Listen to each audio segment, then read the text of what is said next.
Hola, ¿qué tal? Buenas noches y bienvenidos al programa de esta noche de miércoles, un programa que es especial en lo que atañe a sus contenidos. ¿Por qué? Porque después de alcanzar un acuerdo de patrocinio y colaboración con la Concejalía de Educación del Ayuntamiento de Oviedo, desde hoy y hasta final de curso, los jóvenes escolares del municipio de Oviedo, tanto ciudad como concejo, podrán visitar esta casa, hace Principado Televisión, para conocer de cerca cómo es un medio de comunicación audiovisual. No se van a limitar los pequeños tan solo en recibir una charla y ver las distintas dependencias y aparatos. No, ellos van a poder manejar absolutamente todo y se convertirán en protagonistas de su visita, elaborando sus propias informaciones, siendo operadores de cámara, operadores de vídeo, operadores de sonido y, como no, también presentadores. Será uno de los contenidos de esta noche que complementaremos con Roberto Rodríguez, administrador de fincas en ADF Grupo, y también, con Miguel Don Gil, escritor e historiador que se hace eco de un tema que fue tremendamente polémico hace meses y que aún colea. ¿Se acuerdan de las monjas de Belorado? Pues ellas son las protagonistas de su último libro, que lleva por título Monjas a la fuga.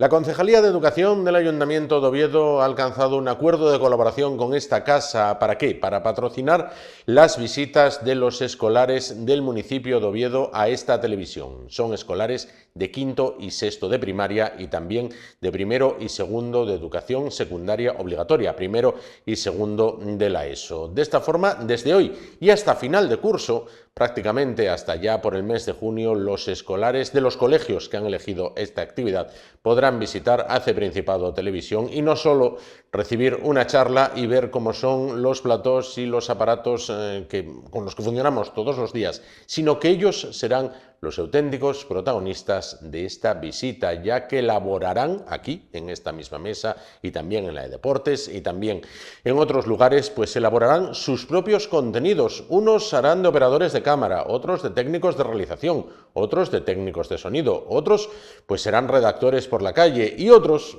pues serán presentadores en este mismo plató. Hay que ir preparando la jubilación de los que aquí trabajamos y, como van a ver, cantera tenemos bastante.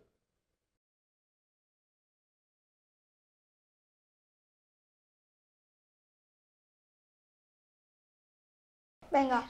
Buenos días, señoras y señores. Hoy estamos en el canal escolar de ACTV Principado. Buenos días, Alejandra. ¿Qué noticias tenemos para hoy? Bueno, pues por lo visto hay una ola de frío en Finlandia y para comprobarlo vamos a conectarnos con Carla y Vera. Hola, buenos días. Hoy desde Finlandia hace menos 20 grados y las navidades se han pasado con mucho frío. Bueno, pues ahora conectaremos con nuestros compañeros Gael y Lucía a ver cómo está el tema en el Tartiere. Buenos días, estamos en la sección escolar de ACTV Principado. Buenos días, opinamos bastante bien de todos, pero yo creo que el ordenador, que desde que llegó, no perdimos ningún partido. De los jugadores por fin dicen que son buenos, así que esperemos jugar con ellos el siguiente partido contra los Osasuna, en Pamplona. Hoy a las 18:30. Bueno, pues ahora conectaremos con las encuestas de cuánto se ha gastado en Navidad con nuestros otros compañeros.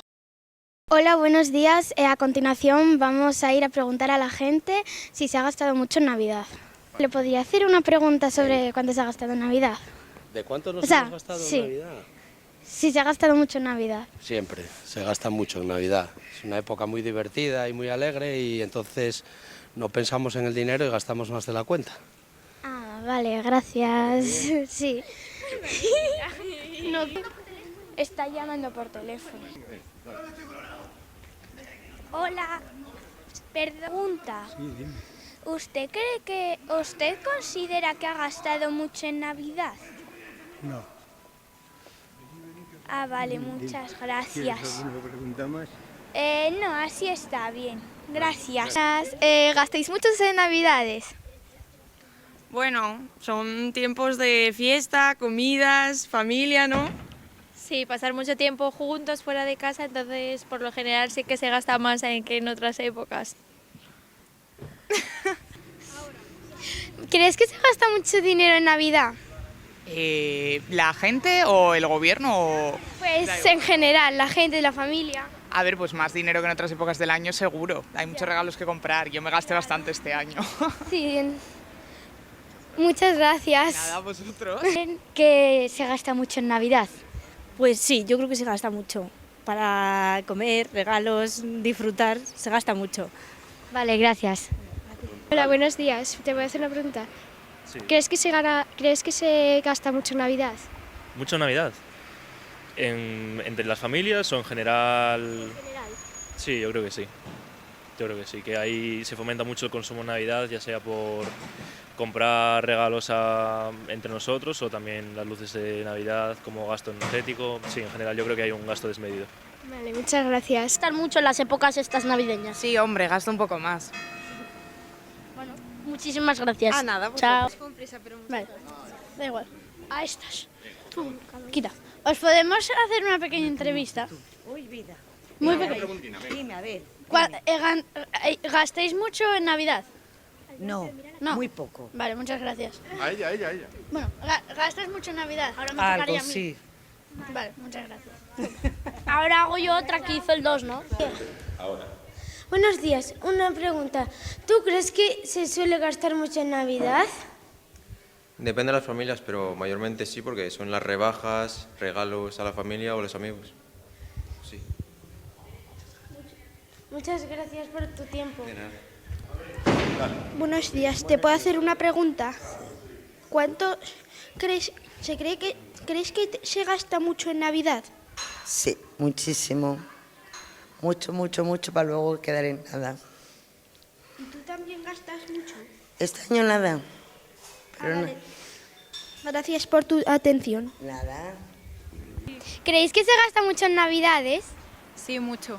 Sí, se Más gasta de lo mucho, normal. pero merece la pena, yo creo. porque Gracias. es bonito. Gracias. Ah, ¿otra vez? ¿Y vosotras? Yo creo que sí, pero es lo que dice mi compañera, en plan, es bonito. Ya, Y es para tus seres queridos, entonces gastar de vez en cuando. merece la pena. Gracias. ¿Consideráis mucho que gastáis en Navidades? Sí, muchísimo. Más o menos. ¿En cantidad de dinero? Pues no lo sé, pero en regalos y comidas y cenas muchísimo. Muchas gracias. Bueno, bueno, ha sido esto por hoy. Mañana estaremos con otro programa. Adiós. Adiós. Adiós. Adiós. Esperemos que tengáis buena tarde y buen año. Buenos días, este es el plato de sexto B y hoy vamos a hablar sobre la Semana de los Derechos Humanos en el Colegio de Santo Domingo de Guzmán. Os pasamos a las alumnas Alicia y Elena Pandavenes.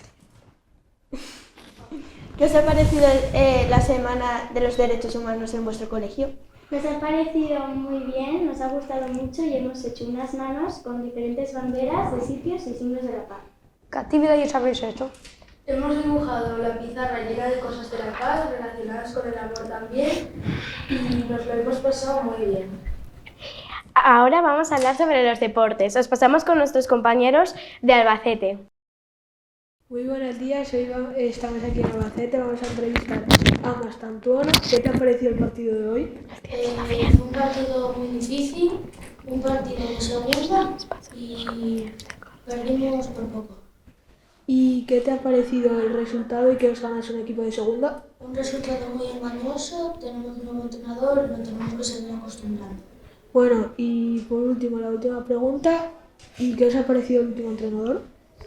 El último entrenador se está conectando al equipo y de momento en ese partido no nos ha parecido muy bien. Bueno, pues pasamos con el plato. Y ahora os vamos a pasar con nuestros compañeros en el Carlos Tartiere. Hola, buenos días. Estamos en el campo. Hoy vamos a ver sobre los fichajes del regalo Viernes. Que lo último que digo. Por 250.000 euros y vino del Santos. por 950.000 y vino del Bayern de Múnich. Por 65.000 y vino del Deportivo. Echaron al entrenador del Oviedo, Guillermo Almada. Y vino Xavi Alonso. El 27 de diciembre se jugó el partido de las leyendas del Real Oviedo, un partidazo. Estamos en el quedaron 1-1 contra el Betis. El Oviedo aún no se salva del descenso y logró empatar a puntos con el Levante. Y dentro de poco le viene un encuentro muy difícil contra el Barcelona. Jugadores que se van a pasar al Rayo Vallecano por 600.000 euros. Pues esto ha sido todo por hoy. Adiós. Hoy estamos en ACTV Principado. Vamos a preguntarles a jugadores como Reina y Colombato sobre los entrenamientos en primera. Bueno, yo soy Reina y la verdad que los entrenos se nota mucho la diferencia entre primera y segunda y bueno, ya sabéis el punto que sacamos contra el Betis y bueno, eso. Ya todos me conocéis, me llamo Colombato y la siguiente semana vamos a entrenar muy duro para sacar esos 3 puntos y acordaos, nos salvaremos.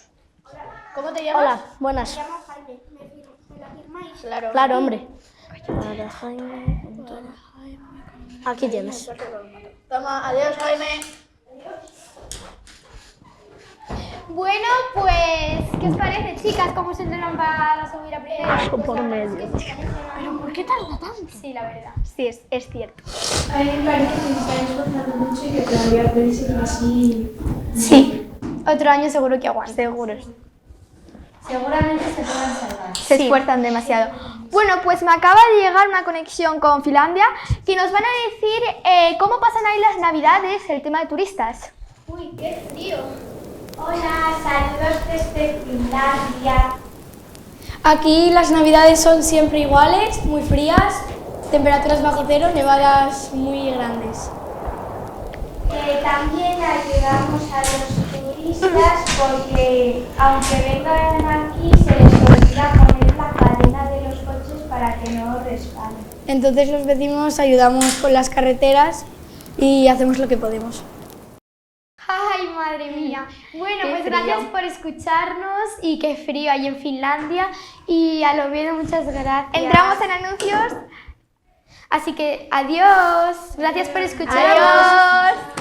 Y gracias por la entrevista. ¡Al Oviedo! ¡Al Oviedo! ¡Al Oviedo! Buenos días, estamos aquí en Oviedo y vamos a hablar de cuál es el tema favorito de los ovetenses para viajar. Les pasamos con nuestras compañeras que están en Tokio y nos van a contar el ambiente que hay por allí. Hola, muy buenas tardes, yo soy Maite y ella es mi compañera y hoy estamos en la capital de Japón. Tokio.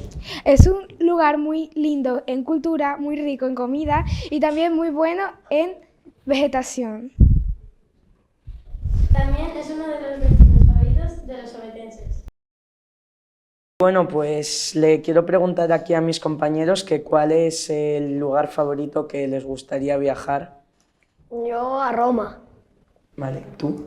Yo a Estados Unidos, porque me gustan sus deportes y quería ir a ver algún partido. Vale. ¿Tú? Yo a Malta, porque es una isla muy bonita y también quisiera ir en crucero. Vale. ¿Tú? ¿A dónde te gustaría ir? A mí me gustaría ir a Japón. ¿Y por qué? Porque me gusta el sushi. Vale. Pues dejamos el tema de los viajes y les pasamos con nuestros compañeros del Tartiere para que les cuenten su opinión sobre cómo va el Oviedo esta temporada. Desde el Carlos Tartiere la gente está decepcionada con el equipo, pero desde la llegada de Almada y el empate contra el Betis, el equipo está empezando a creer. Se necesitan ya los 3 puntos. Esperemos que el partido contra el Sadar sea bueno.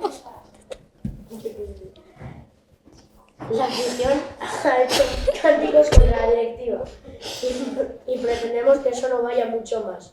Y en este mercado de invierno se incorporaron al Real Oviedo los jugadores Nicolás Fonseca y Diego Bordas. Esperemos que marquen la diferencia. Gracias. Bueno, y ahora les vamos a enseñar unas encuestas que hemos hecho por Oviedo para solucionar nuestras dudas con el tema de los viajes y del deporte. Hola, ¿cuál sería tu viaje ideal? Pues a Noruega. ¿Y por qué? Porque es un paisaje muy bonito y hay auroras boreales. Vale, muchas gracias. Muy bien. ¿Cuál sería tu viaje ideal? Pues a Japón. ¿Por qué? Porque es un sitio muy diferente y me apetece conocerlo. Vale, muchas gracias. Para ir de vacaciones. Uy, ¿todo el mundo te ha contestado que Cancún? No. Bueno, pues Cancún. ¿Y por qué? Porque me gusta la playa, el color del mar, la arena, la comida, la gente. No hace frío. Muchas gracias. De nada. ¿Cuál es el lugar que quisiera visitar? Pues la Catedral de Oviedo, ¿Por qué? por la historia que tiene y que no la conozco y me gustaría verla. Qué guay, muchas gracias. Nada, vosotros. ¿Qué es el lugar que más os gustaría ir de vacaciones?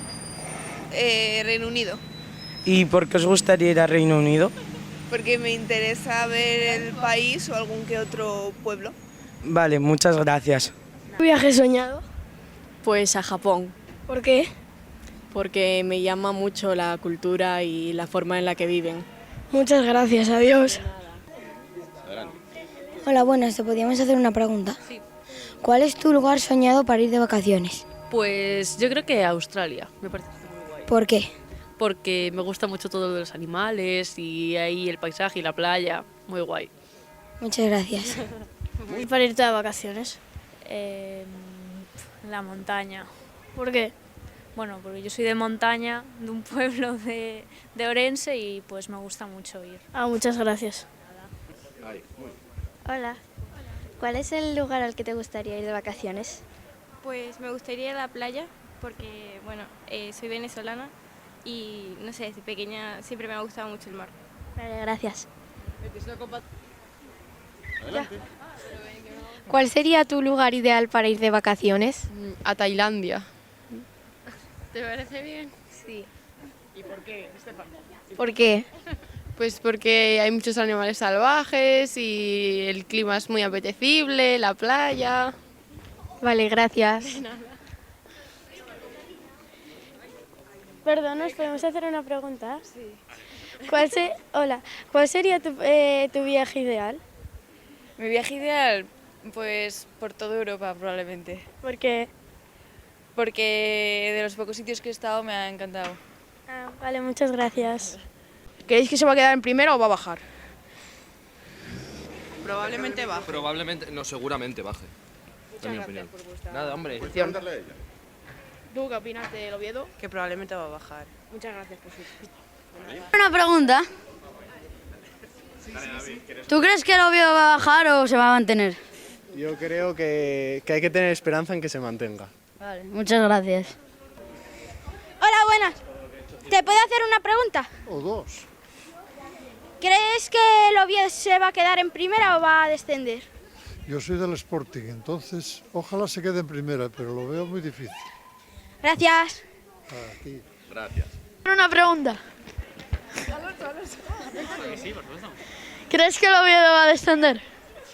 A ver, tal y como va, yo espero que no, la verdad, yo soy gran fan, pero tal y como va tiene pinta, por desgracia.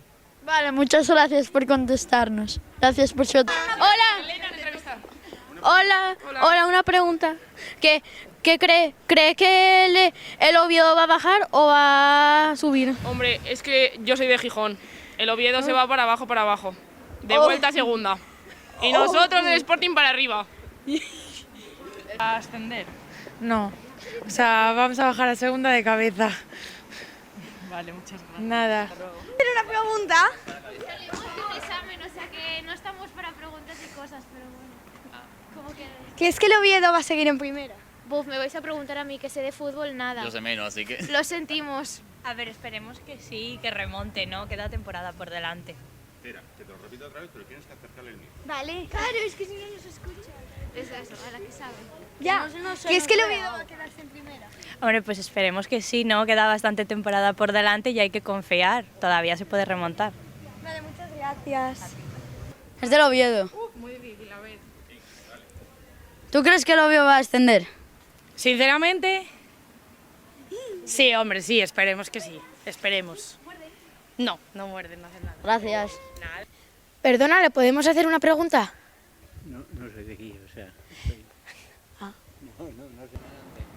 ¿Creéis que el Oviedo se va a mantener en primera? Ni de coña. Es que se tienen que mover a la sombra. Ah, la sombra. No me enteré todavía. Vete. ¿Oye? ¿Os puedo hacer una pregunta? ¿Creéis que el Oviedo se va a mantener en primera? No.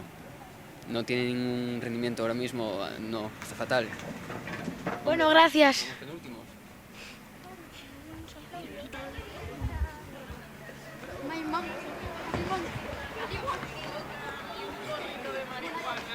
Hola, perdón, ¿le podemos hacer una pregunta? Vale, vale. ¿Qué les parece el ascenso del Oviedo? Contesta tú, yo no. Yo no sé. No sé. Pues no sé.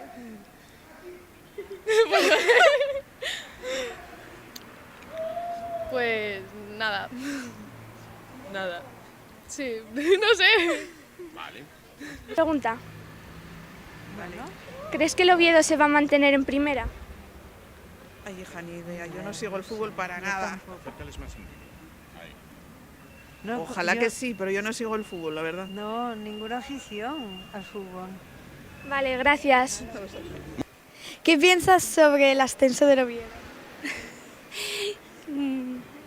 Es que yo soy del Sporting. Bueno, pero me alegro por Asturias, que por lo menos esté un equipo asturiano en primera. Y nada, pues a ver si sube el Sporting también. Bueno, muchas gracias. Para vosotras, ¿cuál es el mejor jugador de fútbol? ¿De la historia o ahora? La historia. Messi. Messi. ¿Y por qué? Porque sí. Porque ha ganado No, hombre, mucho. porque por su carrera, Claro. supongo. Sí. En plan, a mí me duele decirme sí, pero sí. Bueno, pues gracias. Nada. Gracias. Ahora, ya está. Perdona. ¿Te puedo hacer una pregunta? Vale. Para ti, ¿quién es el mejor jugador históricamente? Ay, madre, ¿me estáis hablando de fútbol? Pues ni idea, porque no controlo mucho el fútbol, lo siento. No me gusta. No pasa nada. Hola, buenos días. ¿Os puedo hacer una pregunta? Sí. ¿Cuál es vuestro jugador de fútbol que os gusta? Un jugador de fútbol. Pues la verdad que no tengo ni idea. Ahora mismo no me... Vale, gracias. No sé yo de fútbol. Hola, buenos días. ¿Cuál es el mejor jugador de fútbol para vosotros? Messi. Vale. Pero tienes que acercarles el micro. Ah, vale. Messi. ¿Y el tuyo? El mío también. ¿Sí? Sí. Bueno, chao. A la otra chica también. Vale, ¿cuál es el mejor jugador de fútbol para ti? Neymar. Vale. Chao. Venga, Manu. Hola, ¿te puedo hacer una pregunta? Hola, sí, dime. ¿Cuál es tu jugador preferido de fútbol? Cristiano Ronaldo. No sé mucho yo de fútbol, ¿eh? ¿Por qué? Pues no sé, es que tengo un examen ahora. Perdón, es que... Vale, muchas gracias. Chao. Buenos días, ¿me puede responder a una pregunta? Para usted, ¿cuál es el mejor jugador de fútbol? Bueno, es una pregunta interesante porque a mí mi mejor jugador o el jugador que creo es el mejor era Ronaldo, pero no el Ronaldo que vosotros conocéis, sino Ronaldo Nazario, uno de hace tiempo. ¿Y por qué? Bueno, porque creo que tenía todas las cualidades que podía tener un jugador. Era rápido, era fuerte, tenía una técnica impresionante, pegaba con las dos piernas. Muchas gracias. Sí, gracias. Ahora. ¿Cuál es tu jugador favorito de fútbol? Uy, es que a mí el fútbol no me gusta mucho, pero tengo un hijo al que le encanta y una hija también. Te podría decir que por escucharlos a ellos, Lamine Yamal se llama. Sí. Pues Lamine Yamal. Vale. Muchas gracias. A vosotras. Chao. Hasta luego. Hola. Buenos días. Buenos días. ¿Quién crees que es el mejor jugador de fútbol? Messi. ¿Por qué? Porque yo no he conocido otro mejor. No, vale. Gracias. Venga. Perdona, ¿te puedo hacer unas preguntas? Pero muy rápido, muy rápido. ¿Cuál ¿O es tu largo? jugador favorito de fútbol? Mi jugador favorito de fútbol. Pues puede ser ya antiguo. Sí. Zinedine Zidane. ¿Por qué?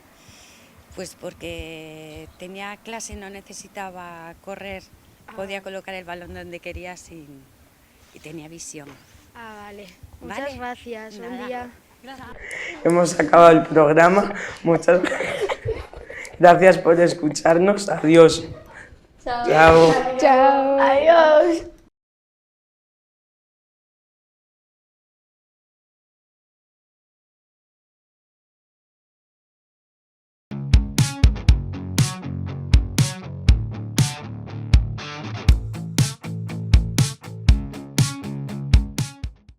Bueno, pues continuamos el espacio de esta noche. Vamos a hablar a continuación, como todos los meses, ahora en el primer mes del año, bueno, pues de todas esas vicisitudes, no tienen por qué ser problemas que se pueden suscitar en una comunidad de vecinos. Vamos a hablar a continuación con Roberto Rodríguez, administrador de fincas en ADF Grupo. Roberto, ¿qué tal? Buenas noches. Feliz año, porque no nos habíamos visto. Hola, buenas noches. Gracias. Feliz año igual. Gracias por estar con nosotros. Bueno, vamos a ver. Llega el principio de año. Llega la subida de cuotas. ¿Cómo se afronta esto este año? Bueno, es una noticia que no sienta bien en cuanto a que, bueno, quiero decir, aquello que en un momento dado de forma normal hacemos y mañana signifique que tengamos que pagar más por eso mismo que hacíamos, pues al final no es una noticia que esperen con cierta alegría. Sí es verdad que quisiéramos dar a entender en cuanto a que la subida no responda a un capricho, vamos a subir la cuota, pues por decir que hacemos eso y podíamos haber hecho otra cosa. Principio de año lo normal es que muchos de los contratos y servicios estén ligados a lo que es el IPC. Entonces hay una actualización de precios conforme al IPC y eso lleva aparejado pues un incremento de precios de los mismos servicios que estábamos llevando a cabo, pues con esa actualización que cuesten más.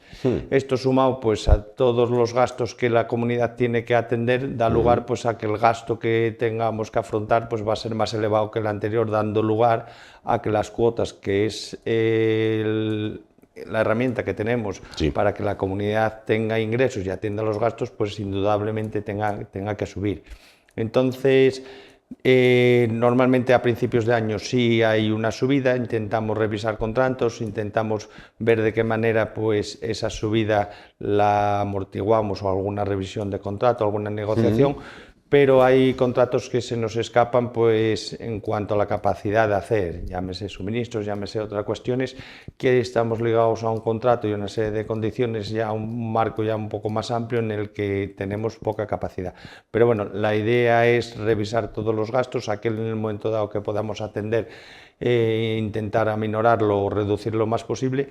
Y luego todos los contratos, que tenemos visto muchos contratos en los que de forma normal el IPC es la referencia para subir, pero hay IPC de consumo, hay el IPC de mano de obra, de materias primas, y a veces que nos vemos en contratos en la que el IPC normal no es la referencia, sino otro IPC combinado directamente con otro, y nos dificulta un poco hacer un seguimiento. Entonces intentamos que los contratos tengan la posibilidad de que sea un criterio accesible y común, como es el IPC normal, y no vaya ligado que sea el 40% manufacturero, que sea el 30% de materias primas, porque nos hacen difícil hacer un seguimiento. Entonces, bueno, revisar los contratos, hablar con los proveedores y luego, pues en la combinación de todo esto, ver de qué manera, qué impacto tiene en la comunidad y ver un poco cuál sería pues la cuota que debería de ser la revisión atendida para que podamos atender estos gastos. ¿Se puede fijar una media de la subida, una cifra estándar? La referencia que tenemos es el IPC. Es decir, si el IPC sube un 2,8, un 2,9, un 2, pues esa es la referencia. De ahí hacia abajo podemos hablar. Hacia arriba no tendría sentido en cuanto a que no vamos a subir la cuota más de lo que realmente necesitamos. Esta referencia del IPC pues es un punto de apoyo que nos va a decir mucho en cuanto a que el IPC va a marcar el máximo de lo que tendríamos que subir, y a partir de ahí, depende de lo que hayamos hecho, de lo que podamos en un momento dado negociar, da lugar a que esa subida pues a lo mejor no sea en la misma línea que el IPC y un poco más reducida, pero el IPC podría ser un importe a tener en cuenta. Esa media, ¿no? Vale, los suministros, de los cuales se había hablado mucho el año pasado y el anterior, y más anteriores, cuando comenzó la guerra de Ucrania, todo aquello, el gas, la calefacción, todo aquello. ¿En qué momento están los suministros o cómo empiezan el año los suministros? Bueno, estamos en una situación bastante normalizada, ya llevamos tiempo con ella y no hay aquellas subidas o aquellas situaciones en las que nos cambiaba drásticamente de un periodo a otro con unos incrementos que bueno, estaban fuera de lo normal. Ahora mismo está todo contenido y bueno, podemos hablar también en la línea del IPC, pues una subida en ese rango, más o menos, un poco más arriba, un poco más abajo. Si es verdad que tenemos elementos para comparar en cuanto a luz o en cuanto a gas, ver otras compañías, ver ofertas de captación y una serie de cuestiones que en un momento dado pueden hacernos que podamos incluso hasta reducir. Pues si lanza una campaña, por ejemplo, Naturgy de nuevos clientes, pues a lo mejor pues viene bonificada con un descuento o similar. Entonces, bueno, la idea es estar un poco detrás de todos los contratos, ver las distintas alternativas y son situaciones que son cambiantes en el día a día. No lo que hayamos ahora firmado en un momento dado, aunque sea una buena opción, dé lugar a que dentro de 3 meses esa misma buena opción a lo mejor sea todo lo contrario, porque el escenario en el que nos encontramos por aquel entonces, después de 3 meses, pues dé lugar a que haya habido una bajada y pensando que habíamos hecho una buena negociación da lugar a que, y esto no lo vamos a tener día a día, no tenemos la capacidad de predecir qué va a pasar a futuro y no tenemos la capacidad de que en un momento dado el contrato fijo que marquemos sea el mejor durante el periodo que dure el contrato. Entonces, bueno, tenemos que estar un poco pendientes. Si es verdad que la opción, por ejemplo, en cuanto a luz, a un precio variable, pues nos conlleva a tener un pelín menos de control en cuanto a qué es lo que va a pasar durante el ejercicio y nos vamos a ver favorecidos si baja y perjudicados si sube. Entonces, bueno, el término fijo, pues en un momento dado nos da la seguridad de que durante un periodo vamos a pagar un importe y el variable, pues vamos a estar un poco pues expuestos a qué es lo que va pasando. A final del año sabremos cuál de las dos mejores opciones es, pero antes es complicado el variable saber por dónde va a ir, sobre todo en un periodo de tiempo pues de un año. Correcto. Bueno, vamos a hablar también de supresión de barreras arquitectónicas. Como saben, seguro que en su vivienda pudo haber ocurrido o en la vivienda de algún conocido, algún familiar. Vamos a ver, edificios, por ejemplo, que no contaban con ascensor, se llegó al acuerdo en Junta de Vecinos, siempre en Junta de Vecinos, digo bien, ¿no? De poner... instalan un ascensor quizás más pequeñito que el ascensor normal, utilizando el hueco a la escalera, etc. Bueno, y dices, bueno, ya suprimí las barreras arquitectónicas, pero no. Las barreras arquitectónicas, Roberto, y me corregirás si me equivoco, tienen que ser desde la calle hasta la vivienda. Es decir, muchas veces podemos encontrarnos con que se instaló el ascensor, todo lo que se quiera, muy bien, el portal está adecuado, con una barandilla, con yo qué sé, pero la entrada a la vivienda, la entrada al portal tiene un escalón tal que así, que dices, bueno, ¿y esto?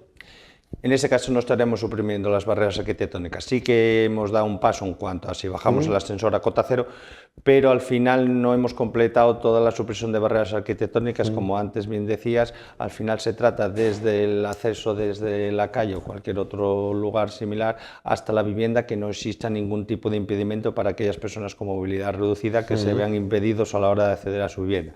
Llámese escalón, llámese en un momento dado pues dentro de la propia planta, aunque hayamos reformado el portal, que exista algún tipo de impedimento, y por similar pues cualquier situación que pueda dar lugar a que el propietario pues tenga dificultad o impedimento para poder acceder a su vivienda. Y ese escalón, aunque hayamos hecho todo el portal, en el momento desde que cota calle hasta la cota del portal hay una diferencia y no sea salvable con ningún medio pues o bien constructivo o bien mecánico, tenemos una barrera que impide al propietario por sí solo acceder a su vivienda. Claro, muchas veces podemos pensar, bueno, se trata solo de un escalón, pero es que a lo mejor ese escalón trae mucha dificultad, ¿no? Sí, por supuesto, y lo que en un momento dado nosotros a lo mejor, pues no estando en la condición de esa accesibilidad reducida, el que la sufre, cualquier cosa que en un momento dado impida que él por sus propios medios pueda acceder y necesite una tercera persona, ya ese escalón ya digamos le impide ya acceder, ya tendría que estar ayudado pues por alguien más. Simplemente, aparte quiero decir, no hace falta que el escalón tenga unas dimensiones en concreto, ya un mínimo escalón ya les dificulta. De hecho, estamos viendo constantemente obras en las aceras en las que rebajan todos los accesos peatonales que antes no estaban, y ese escalón que en cierta medida, o ese peldaño, que lo vemos bueno, bastante salvable, si lo están haciendo es que les dificulta a cada uno de las personas que en este caso tienen esa situación para poder hacerlo, o en caso de hacerlo con seguridad. Porque puede darse el caso, me comentabas antes cuando nos colocaban el micro, que debajo de ese escalón, ese nivel, claro, haya garaje y tengas que realizar una obra que afecta al garaje, entonces... Sí, muchas veces a lo mejor dentro del conocimiento que tenemos o de lo que percibimos pensamos que es una obra a lo mejor sencilla, ese escalón que hay al inicio del portal, y a lo mejor responde pues a una configuración técnica que implica mucho más allá que el quitar el escalón. A lo mejor forma parte de la estructura, hay un forjado por debajo y a lo mejor ese rebaje de escalón que aparentemente es sencillo puede entrañar pues una obra de más amplitud. Entonces habría que valorar qué es lo que tenemos, qué posibilidades existen y en base a ello, si no podemos actuar a nivel constructivo, por lo que fuera, que tenga unas cuestiones arquitectónicas que no se puede hacer, o si se lleva a cabo es una actuación muy amplia, pues a lo mejor lo que antes se comentaba, medios mecánicos o similares, en lo que a lo mejor se haga un salvaescaleras o otra cuestión, digamos, similar, que haga que el propietario, cuando quiera acceder, en un momento dado pueda hacerlo y sobre todo en condiciones de seguridad y él solo. Claro.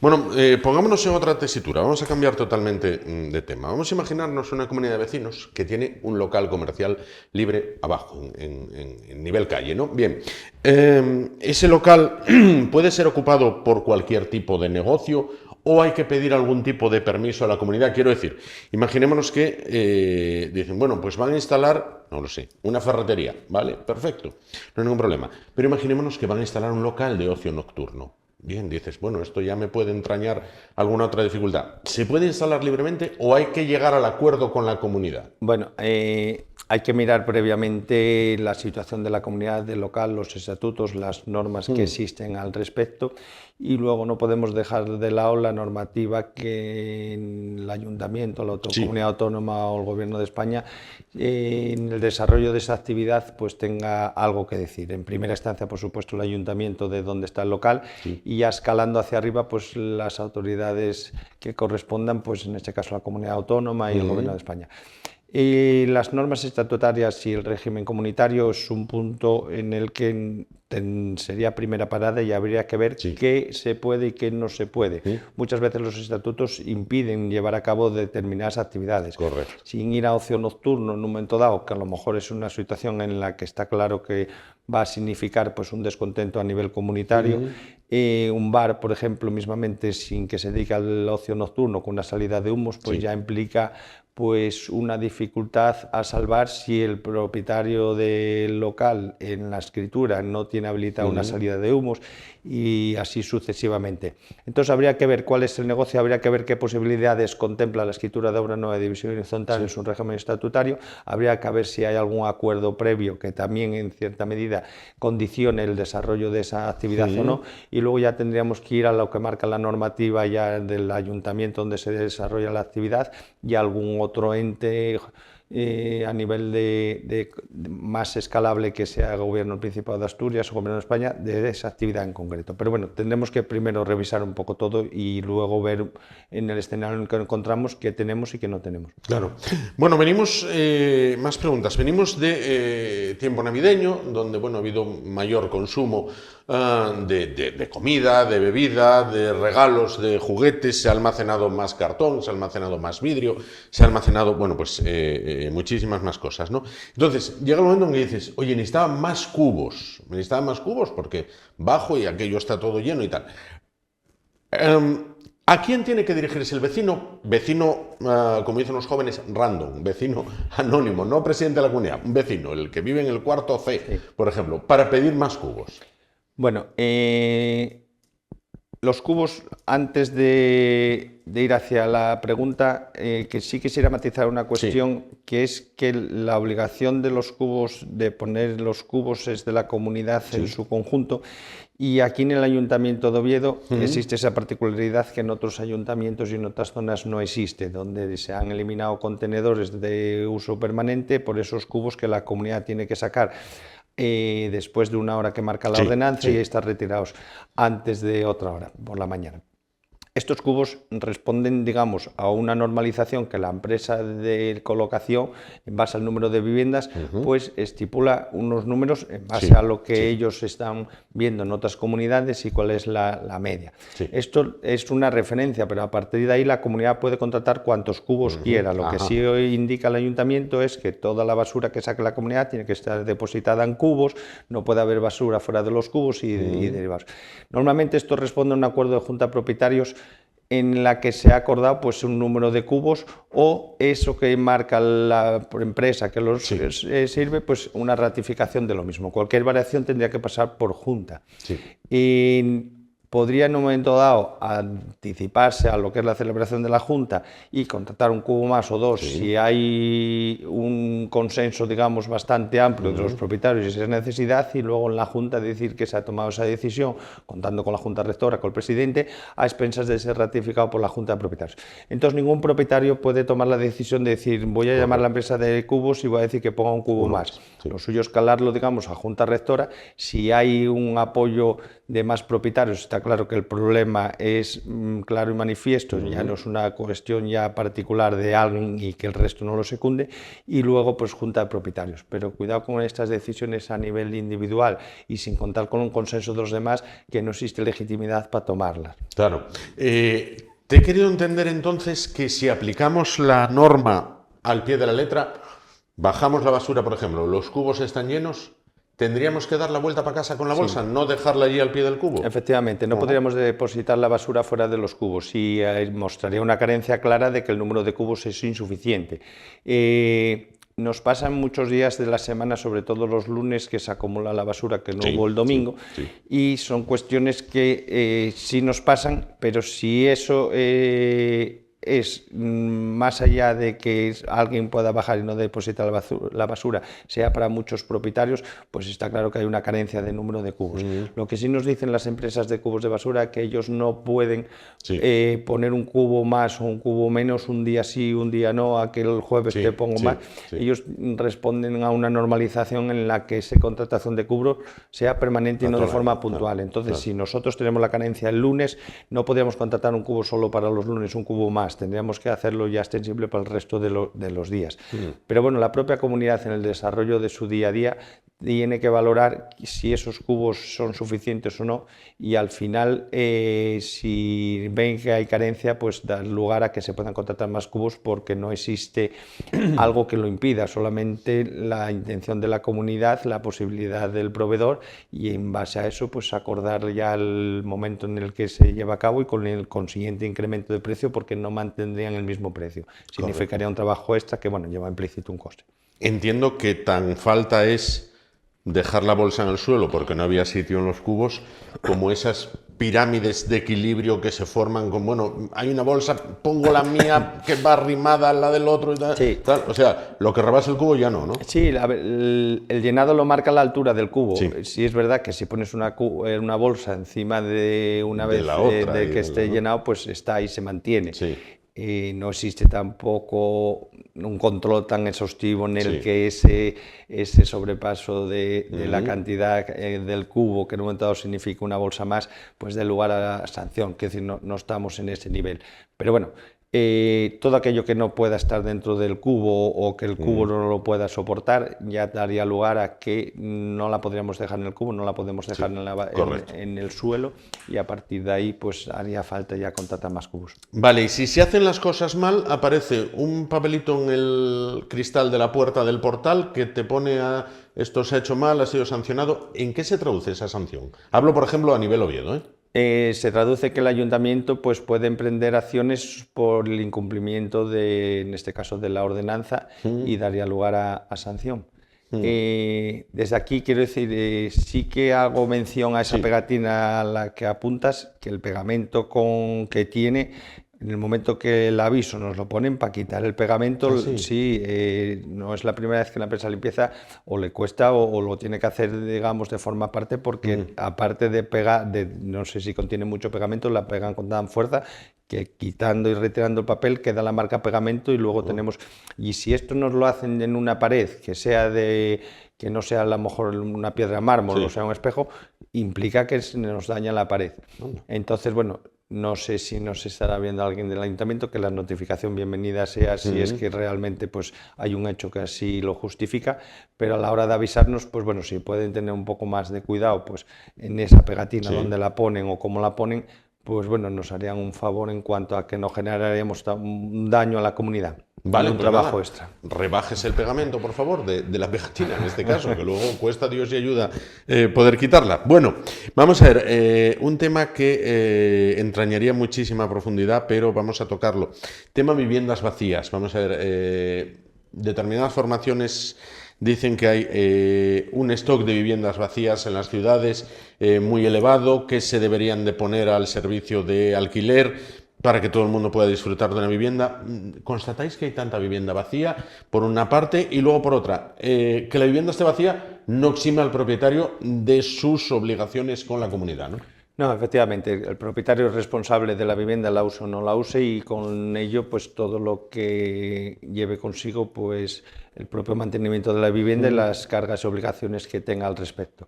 Nosotros desconocemos en cierta medida cuáles son las viviendas que en un momento dado se alquilan, cuáles están vacías, cuáles están ocupadas, porque es una información que la tiene el propietario y no tiene obligación de trasladárnosla. Y aún no teniendo obligación, en cierta medida no influyen en nuestro día a día que el hecho de que una vivienda esté ocupada o no esté ocupada. Sí que daría lugar pues, a lo que lleve implícito esa ocupación con las actuaciones que lleven a cabo pues, los propietarios o inquilinos. Eso ahí es donde en cierta medida ya nos influye. Pero que esté vacía, que esté llena, que la va a alquilar, que ahora la use un familiar, digamos, es información que a nosotros no nos tienen por qué dar, y si nos la dan, pues no tiene ningún recorrido porque no nos influye en nuestro día a día. Lo que sí, el propietario es responsable, por supuesto, de todo lo que ocurra en la vivienda y las obligaciones que conlleve, en este caso el pago de cuotas, de derramas y derivados. El hecho de que esté vacía no lo exime ni le reduce de la cuota, sino tiene que atenderla en la totalidad que le corresponde, si bien sea coeficiente, bien sea partes iguales. Y el hecho de que a veces nos ocurre que el propietario parte de los gastos que tiene que tener, bien sean consumos o algo, los derive al inquilino, nosotros hacemos acopio de esa intención y así lo llevamos a cabo, pues pasando la cuota al propietario, por ejemplo, pasando los consumos al inquilino, pero si el inquilino no atendiera al pago, el responsable sigue siendo el propietario.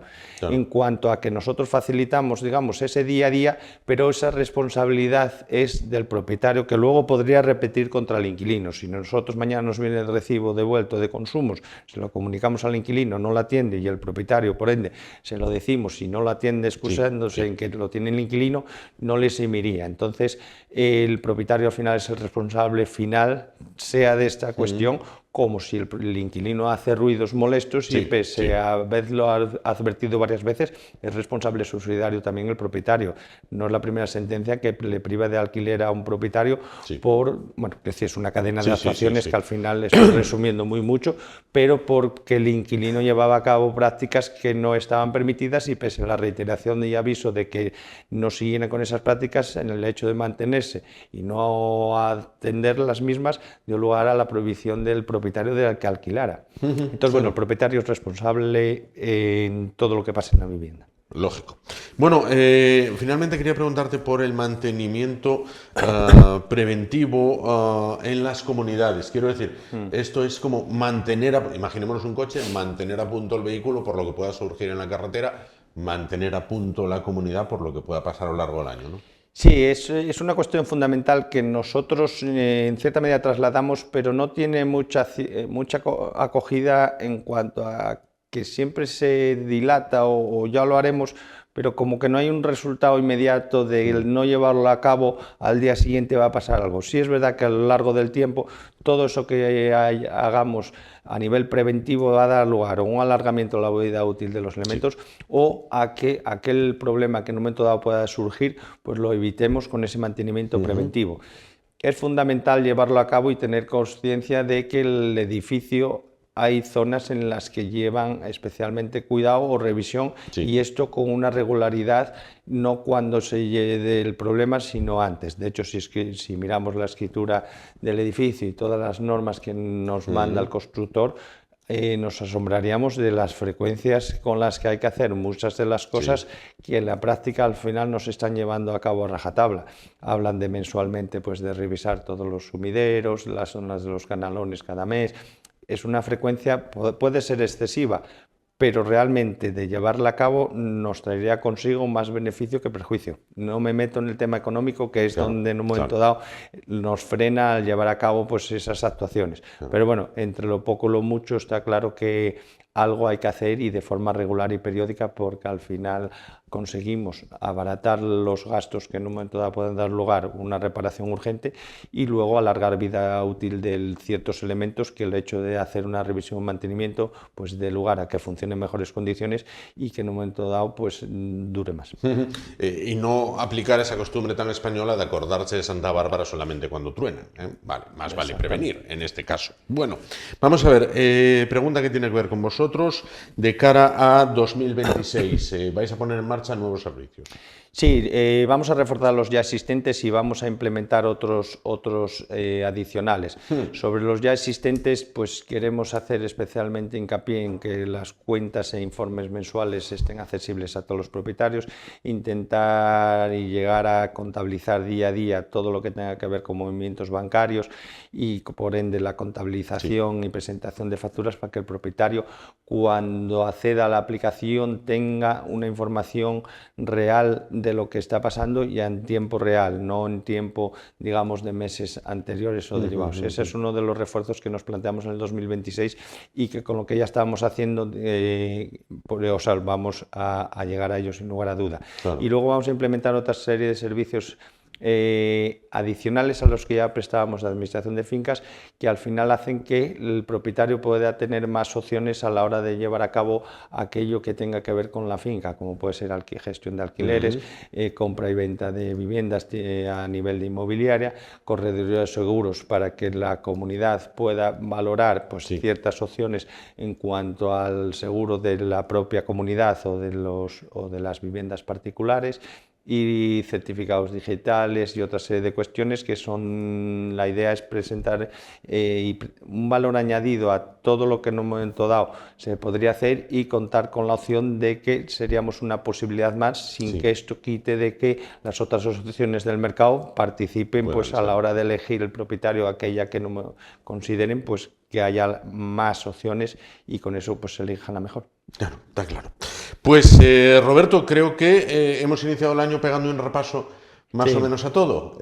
Algo quedaría pendiente para febrero. Seguro. Y en febrero volveremos a vernos, como siempre, con Roberto Rodríguez, administrador de fincas en ADF Grupo, que como saben, bueno, pues tiene la nueva sede en la calle Ramiro I Rey, número 3, efectivamente. Muchísimas gracias por estar con nosotros esta noche. No le he preguntado por el tema de horario de calefacciones, porque estamos en tiempo de frío. Tal es así el frío reinante en este caso, que nos vamos a publicidad porque rápidamente hay que cambiar el atuendo. Lo de la camisina remangada y tal, no, hasta por lo menos marzo o así no hay que volver a ella. Creo, no lo sé, hay mucho frío.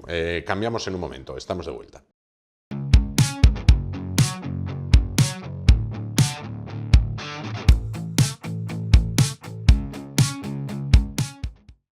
Bueno, pues ya en la recta final del espacio de hoy vamos a despedirnos tratando de retomar una práctica que teníamos hace tiempo, que es despedir el programa con la recomendación de un libro, que no hay, bueno, pues mejor hábito, y de hábitos vamos a hablar después, bueno, pues no hay mejor hábito que el de la lectura para antes de dormirse, y como ya estamos casi en el filo de la medianoche, pues antes de ya el merecido descanso, pues leer unas páginas siempre puede reconfortar y además podemos de paso aprender algo. Bueno, vamos a hablar a continuación de un libro que tiene como protagonistas a las monjas de Belorado.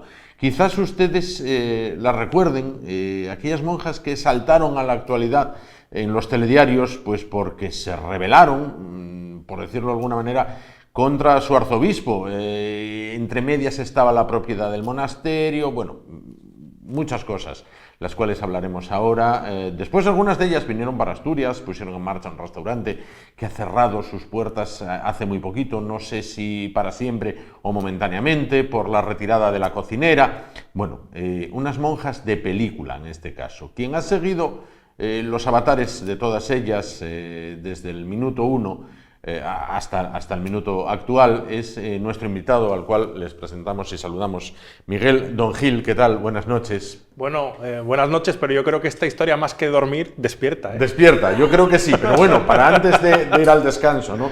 Miguel Don Gil es doctor en Historia y es también consultor en Educación en la República Dominicana y, como digo, es el autor de Monjas a la fuga. Miguel, ¿qué nos encontramos en Monjas a la fuga? Bueno, Monjas a la fuga pretende ser un ensayo sencillito, son unas 120 páginas, en las cuales intento ser, como historiador que soy investigador, intento ser neutral. Cuento los hechos. No hay para mí no hay ni vencedores ni verdugos, ni malos ni héroes, simplemente cuento los hechos y que el público saque sus conclusiones. Reconozco que es una historia muy interesante, muy curiosa. Sí lo es. En síntesis, para aquellos que no la conozcan, o aquellos que dicen ahora, ¡ay, sí! Lo de las monjas aquellas, o como te decía antes, una persona muy cercana a mí que decía, lo de las monjas, bien, ¿qué pasó en Belorado? Bien, lo que le viene seguramente a la gente a la mente es que un lío con una propiedad, un monasterio, y eso es parte, pero habría que verlo más en conjunto. Vamos a explicarlo sencillamente. Quien tenga curiosidad, compre Monjas a la fuga, está en Amazon en formato digital y ahí está todo. Ellas les va bien económicamente, porque hay que decir que son muy conocidas. Ellas eran invitadas todos los años a un evento gastronómico de España importante, Madrid Fusión. En el ámbito de los dulces, ellas eran pioneras y salían en redes sociales, medios de comunicación, y les iba la cosa bien. ¿Qué pasa? Que en el 2020 deciden comprar otro monasterio, que es el monasterio de Orduña, que estaba vacío desde hace muchos años. Deciden comprarlo y lo compran a otra comunidad de clarisas, las clarisas de Vitoria. Lo que pasa es que, como era mucho dinero, 1.200.000, pues dicen, bueno, vamos a llegar a un acuerdo de pagos aplazados. ¿Qué pasa? Como todo, llega la pandemia, la cosa viene mal, los pagos no se pueden hacer bien, no llegan, y entonces buscan soluciones. Ellas pues buscan la opción de pedir un préstamo al banco, pero era una suma muy grande de dinero. La Iglesia dice, bueno, controlen ustedes, no tal. Y entre las soluciones que se les ocurre, hay otra opción, que es que llega un donante anónimo que les da el dinero para que ellas salden esa deuda, pero con la condición de que él siempre va a ser anónimo, y peor aún, que él, mientras ellas recuperan el dinero para pagar, la titularidad del bien iba a estar a su nombre.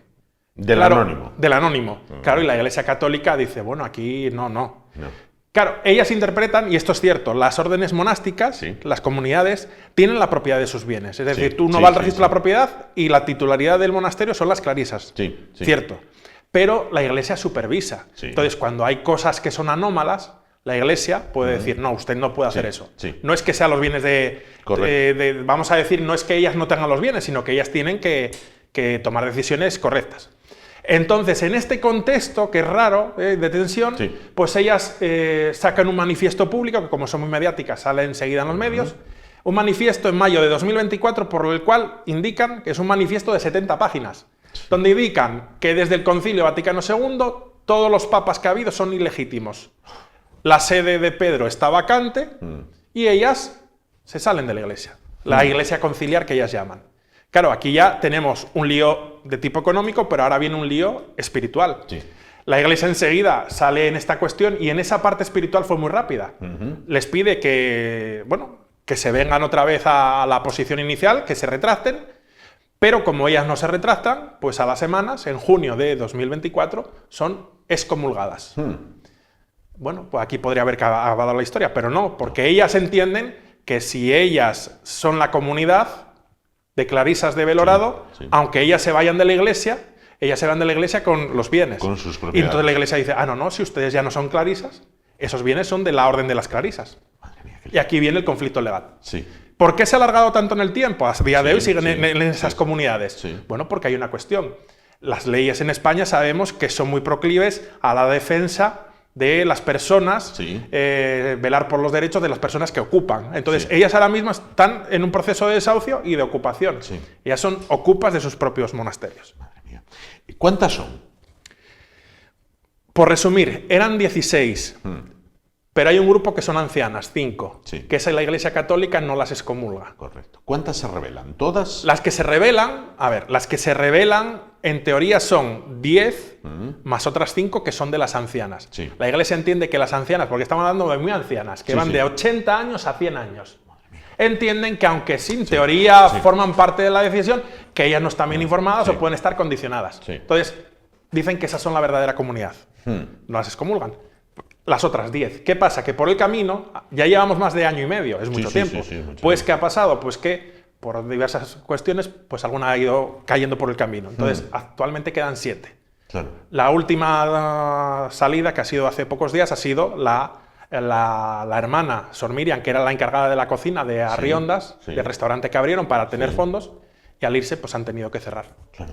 ¿Tú has tratado con ellas durante la confección de este libro? Mira, muy interesante, pues no. ¿No? Y no, porque yo creo que son muy cercanas y seguramente yo me llego a acercar a ellas y me hubiesen atendido perfectamente. Decidí, aunque esto es presente, hacer como una investigación histórica. Correcto. Ir a las fuentes, los documentos, las evidencias y exponer de manera neutral estos hechos. Porque si yo llego a haber ido a ellas, seguro que me hubiesen dado muchos matices de su punto de vista. Pero también uno, no es que esté condicionado, pero bueno, si te han tratado bien, te han dado información, ¿hasta qué punto uno es libre 100% de decir lo que crea oportuno? Correcto. Entonces yo preferí simplemente, pues a través de todo lo que sale en la prensa, más las resoluciones de la Santa Sede, todos los documentos que hay, pues sacar mis... Tus propios, claro, y que luego el lector saque las conclusiones, ¿no? Como decimos. Bueno, vamos a ver, tú eres doctor en Historia, Miguel, y tu especialidad, digamos, es las órdenes monásticas en Asturias, ¿vale? Si esto hubiera sido, si este caso se hubiera dado en la Edad Media, ¿esto cómo tú crees que hubiera acabado? Bueno, pues sería dentro de la Iglesia, pero sería la ley del más fuerte. ¿Quién tiene más poder para someter al otro? Vamos a ver, Edad Media, que sería hasta el siglo XV-XVI, Edad Moderna hasta el XIX. Vamos a ver, la iglesia que hoy vemos, que es la iglesia, vamos a decir, de los últimos 100 años, es una iglesia donde hay mucha más religiosidad, donde hay más vocación, 100%, pero tenemos que tener en cuenta que antes de 1900, o hasta 1940-50, había gente que llegaba a la vocación religiosa por carestía de vida, porque no tenían o eran segundones de una familia nobiliaria y le hacían carrera eclesiástica. Entonces, había mucho de todo. Entonces, había gente que igual no tenía una vocación tan grande. Y bueno, y a pesar de eso, todos somos humanos. Entonces, a veces había conflictos entre órdenes religiosas y un obispo por la posesión de un bien o llevar la administración de una iglesia que tenía buenas rentas. Y había pues pleitos que llegaban a la Santa Sede y tal. ¿Cuál es el tema aquí? Que podían haberse llegado a las manos espiritualmente, o sea, metafóricamente, pero ellas, a pesar de pelear y salir en los medios diciendo que el obispo es muy malo, lo que quieran, pero haber en todo momento dicho, no, nosotros somos parte de la iglesia. El problema es que decidieron salirse. Y aquí se va de madre, porque si ellas no se llegan a salir de la iglesia, bueno, hubiese quedado como un conflicto interno, habría la iglesia nombrado un tribunal eclesiástico y hubiese dictaminado, pero ellas se fueron. Pero te quiero decir, vamos a ver, ahí yo creo, y te lo digo de una manera profana, hablando desde fuera, que hay un momento clave, que es ese momento que tú señalas, donde ellas deciden ir a por todo, digamos, si esto fuera una partida de cartas, jugarse la mano más poderosa y decir, bueno, venga, pues reniego de todo, el Papa está mal puesto ahí, todos los papas anteriores también hasta el Concilio Vaticano, no sé qué, es decir, es como lo de quemar las naves, es decir, doy este paso y ya no hay vuelta atrás, porque realmente, y eso esto es como si, eso nos voy a poner un ejemplo, esto es como si tú, un trabajador, insulta a su jefe a lo más grande, o sea, dices, bueno, los puentes los has roto, o sea, ahora o puerta grande o enfermería. Bueno, hay que decir, porque esto igual no se ha dicho mucho, o entre tanta información no se sabe, la Iglesia mantuvo mucho tiempo, y creo que aún ahora, a pesar de todo lo que ha pasado, la puerta a que ellas se retracten y vuelvan. Uno podría decir, bueno, ya, pero si vuelven, igual las tratan mal, porque como se porta... Bueno, la Iglesia en eso, bueno, siempre uno tiene lugar a equivocarse y pedir perdón. Yo creo que si ellas se arrepintiesen, dijesen, bueno, nos hemos equivocado, volverían, podrían volver. Pero yo creo que no lo van a hacer porque, bueno, han persistido en sus ideas y además parece que las tienen muy claras. Estamos hablando de que la excomunión fue en mayo del 24. han pasado ya más de año y medio. Dentro de poco vamos ya para 2 años. Sí. Entonces, yo creo que eso, si se hubiese producido hace meses. Claro, pero es tremendo esto. Sí. Quiero decir, que la Iglesia excomulgue, hombre, pues lo ves en los libros de historia, cuando excomulga a un rey o a un emperador. Sí, es como que nos sonaba del pasado, Sí. ¿no? Pero también lo existe en el momento presente, claro. Madre Es más raro que se produzca, pero hay veces que pasa. Claro. En tu opinión, y bajo la experiencia que tienes como digo, como experto en órdenes monásticas y demás, ¿esto qué arreglo tiene? ¿O por dónde tú crees que se derivaría el arreglo? Porque también te digo, si ellas se mantienen prietas las filas, quiero decir, que no ha habido un goteo de, bueno, yo me voy a arrepentir y me salgo de esto y vuelvo al seno de la Santa Madre Iglesia, ¿no? Si ellas se mantienen ahí cual infantería napoleónica en la línea, ¿esto qué arreglo tiene? A ver, realmente arreglo. Por la vía judicial y civil parece que ya no quedan mucho más tiempo a recursos. Se han ido aplazando las salidas de las monjas porque ya se han recurrido, han alegado indefensión, 1000 cosas. Bueno, el siguiente aplazamiento, pero parece ser que puede ser el definitivo, pero bueno, en este caso nunca se sabe, es para el 10 de febrero. Que ellas tienen que abandonar el convento.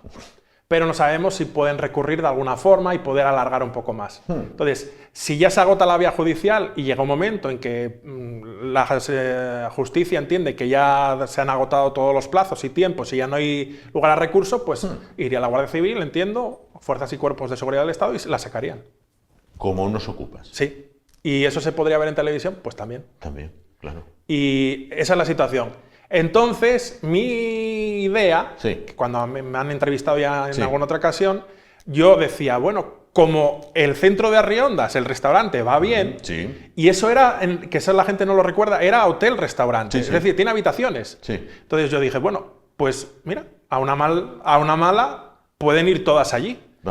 Pero como ha cerrado, lo que no ha trascendido es si ha cerrado porque como no hay cocinera no pueden servir los platos, pero van a buscar a otra, o si ha cerrado definitivamente. Pues, si ha cerrado definitivamente, yo no sé para dónde van a ir. Claro. Cada una para casa de familiares, no se sabe. Porque ellas no son parte de la Iglesia ahora mismo. Claro. Bueno, el tema, a ver, a mí en lo personal, me parece apasionante. Apasionante, y no hemos contado, por eso la gente que compra el libro se lee rapidito. He intentado ser en la forma de redactar llano, no hay términos complejos, pero hay un montón de ingredientes exóticos. Desde que la antigua abadesa acaba pasando una noche en el calabozo por venta supuestamente ilícita de obras de arte, catalogadas como patrimonio, compraventa de grandes cantidades de oro. De grandes cantidades de oro. Sí, como una medida de inversión deciden en un momento dado comprar oro porque el oro es una inversión. Pero creo que es oro, o sea, según dice la prensa, las fuentes, 200.000 euros más o menos en oro. El tema es que cuando se compra y se vende, bueno, por ellas alegan que no conocen muy bien de esas cosas y tal, se pone el dinero, o sea, la compraventa se hace por una cuenta de la antigua madre abadesa. Entonces como que la cosa y eso es entre otras cosas, y hay muchas más cosas. Madre mía. 2 preguntas antes de finalizar. El donante anónimo sigue siendo anónimo, ¿no? Entiendo. Yo he leído en algún lugar, que no recuerdo bien, en algún periódico, o se deja insinuar como que pudiera ser ese donante anónimo fuese el primer obispo sedevacantista, que eso lo van a ver en el libro, son obispos que no están en la Iglesia Católica, que están en su misma línea y están excomulgados por la Iglesia y es un obispo que decide apoyarlas, que es el obispo Pablo de Rojas, que habría sido ordenado por un sucesor de la Iglesia palmariana, vamos a decir. De los del Palmar de Troya, todo aquello. Entonces, este hombre, con su asociación, organización, pues es el que es su asistente espiritual los primeros meses, pero también acaban a mal. Entonces se cree que pudo ser él el que hubiese sido el donante anónimo, pero no se sabe. Y luego, lo otro que te preguntaba, dentro de ellas entiendo que haya una que sea la cabecilla. Bueno, en todo momento, la que era antigua abadesa, que una vez que son excomulgadas sigue siendo la líder, que es Sor Isabel, y en principio es la que ha seguido siendo la líder hasta el momento presente. Claro, bueno. Da para un libro, como el que ha escrito Miguel Don Gil, que lo tienen pues en Amazon, que se lee como un bestseller, además se lee rapidito, son 120 páginas y da para una película. Vamos, o sea, esto lo cogen en Hollywood y le hacen hasta película. Yo me estoy imaginando esos diálogos de veo aquí la mano del maligno y estas monjas han sido cautivadas por el mal y demás. O sea, bueno, esto es una historia tremenda, tremenda. Lo dicho, para antes de dormirse les va a mantener despiertos. Cuidado porque... Y esto no ha hecho más que continuar, no voy a decir comenzar, sino continuar. Miguel, para acabar, ¿qué otros proyectos tienes por ahí, bueno, pues en marcha? De decir, oye, acabé ahora con las monjas, voy a ver qué... Bueno, he decidido inaugurar, no sé cuál será el siguiente título, aunque tengo varias ideas, inaugurar una serie titulada Secretos sin confesión. Sí. Con casos curiosos que han pasado en el pasado y en el presente. Este es un caso del presente, pero también en la historia de la Iglesia ha habido cosas. Sí, no, unas cuantas. Entonces... El siguiente libro pues, va a ser de temática de la Iglesia y voy a tratar también un caso de conflicto, tengo varias ideas, pero todavía no me he decantado por una. Bueno. Pero cuando la traiga o la tenga ya te avisaré. Nos avisas y ya sabes que aquí tienes una silla para contárnoslo, encantados de poder escucharlo.